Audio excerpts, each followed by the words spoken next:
Lords میں افطاری، Sydney cricket ground میں اذان، تاریخی اقدام کے پیچھے وجہ کیا؟ ہوم آف کرکٹ لارڈز کے بعد آسٹریلیا کے سڈنی کرکٹ گراؤنڈ میں بھی اذان کی آواز گونج اٹھی۔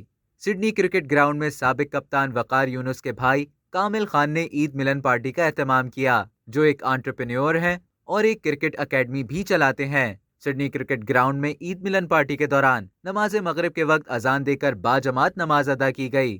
تقریب میں پاکستان کے سابق کرکٹر وقار یونس اور سابق آسٹریلوی فاسٹ بالر بریٹلی سمیت کئی نامور شخصیات بھی شریک ہوئیں۔ اس حوالے سے آسٹریلیا میں پاکستانی ہائی کمشنر زاہد حفیظ چودھری نے بھی سوشل میڈیا پر چند تصاویر شیئر کیں اور کہا کہ سڈنی کرکٹ گراؤنڈ میں اذان کی آواز گونجنا آسٹریلیا میں مختلف ثقافتوں، عقائد اور نسلوں کا ایک حقیقی امتزاج ہے۔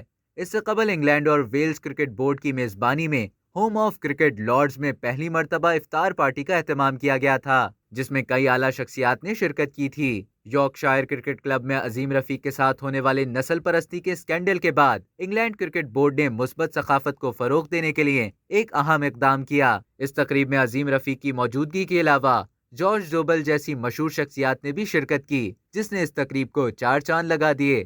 اب تک کے لیے اتنا ہی۔ مزید خبروں اور نیوز اپڈیٹس کے لیے ڈیلی جنگ کو سبسکرائب کریں اور بیل آئیکن پر کلک کریں تاکہ تازہ ترین ویڈیوز کا نوٹیفیکیشن آپ کو بر وقت موصول ہو۔